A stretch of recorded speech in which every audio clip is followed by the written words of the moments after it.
Hello everyone, and welcome to my Duel Today official news channel. I hope everyone is having a wonderful day. Before we begin, please hit the subscribe button and give this video a thumbs up. We were struck by emotion, treachery, heartache, and triumph in days of our lives. In addition, there were a few doses of retribution, some outstanding performances, psychic crumbs, and a terrifying cliffhanger. In conclusion, it was a really great week. However, those crumbs were a bit excessive. I'll start with what I loved this week before we get to the cliffhanger, because there were some stirring moments that warmed my heart during the day. My God, that's how you make a soap opera. Chloe's admission to Xander, their subsequent parting, then his showdown with Sarah. It was a painful and bittersweet breakup. As Xander and Chloe handled the news with grace and grief, Nadia Berlin and Paul Telfer both did outstanding work, and Chloe's tears were so well-deserved when Xander finally acknowledged that they couldn't continue acting like nothing had happened and ran off to locate Sarah. Although their relationship could never last, they managed to make me care about it, and that's quite incredible. The conflict between Xander and Sarah then heated up the situation even further. Whatever the case, Lindsay Godfrey did fantastic. I know some people, I saw a lot of people, were unhappy with Sarah, while others encouraged her. Telfer felt the same way, particularly after Xander took out the third person and erupted in anger at perfect Sarah. You are free to list every transgression, even unpaid parking tickets, but it does not give you the right to bar me from being a father. A knockdown and drag-out fight between Xander and Sarah is something I would gladly accept. Let's start the custody dispute. Perhaps with Maggie stuck in the middle and Justin representing Xander as his attorney. Rex, enough already. Enough. Thou out, give up, and simply void the union. When he informed his parents that he and Sarah were actually dating, although Sarah wasn't, I rolled my eyes. Relationships don't operate like that. You both aren't in it if one of you isn't there in person. The Philip and Chloe material was wonderfully done, but I don't like how they crammed it in there and minimized what we had just seen with Xander. I realized all this time, I still love you, said Chloe. See, I understand. She always seemed to be holding something back with Xander, and Brady was certainly another area where this was apparent. But instead of pushing her to go with Philip, I wished we had more time to give her space to process her heartbreak. Because based on the upcoming week, I'm very certain that's where they're going. The performances by Wally Kurth and Robert Scott Wilson this week kind of make it worth it. Even if Alex turns out to be a ruse and Xander is shown to be the real son, I won't quit crossing my fingers for that. Justin's struggle with losing a man who was like a father and a son so quickly is providing us with some excellent fodder.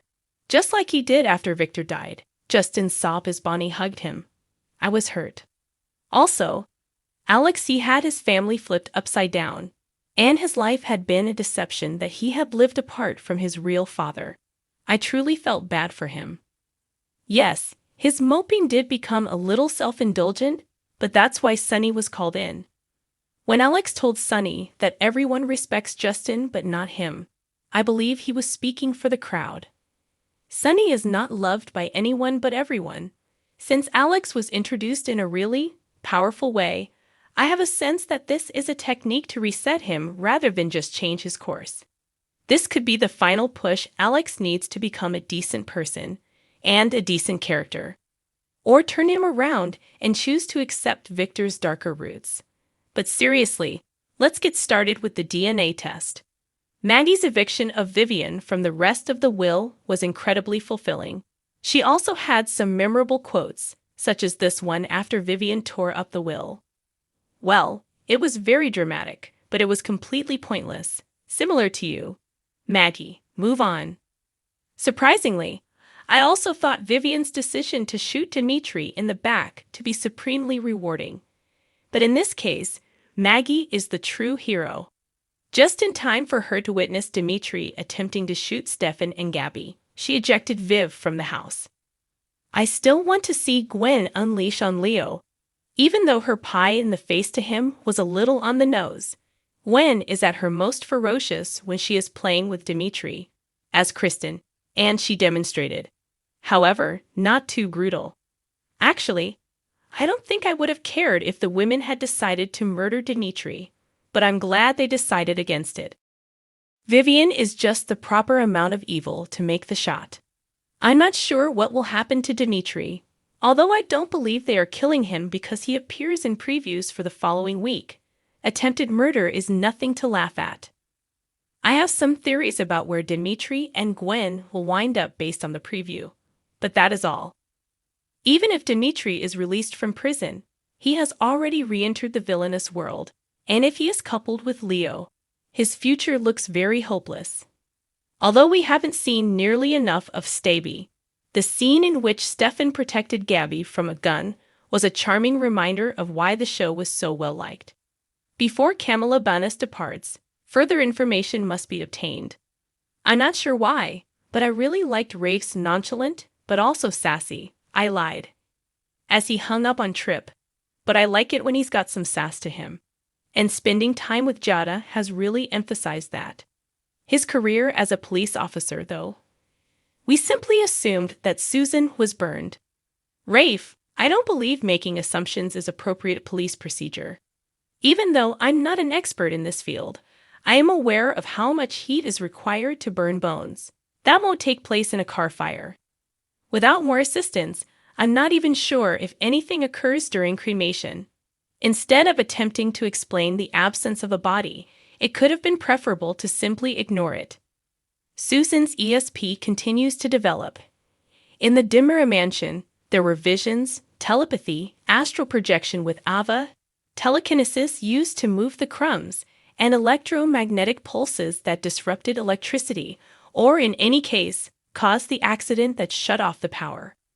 She'll soon become uncontrollable and attack Edmund in full carry mode. Mwahaha. Not really, but it is a lot.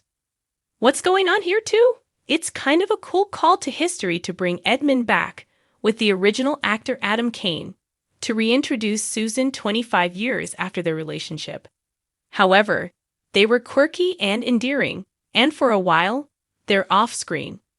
Love was one of Days of Our Lives' most enduring romances.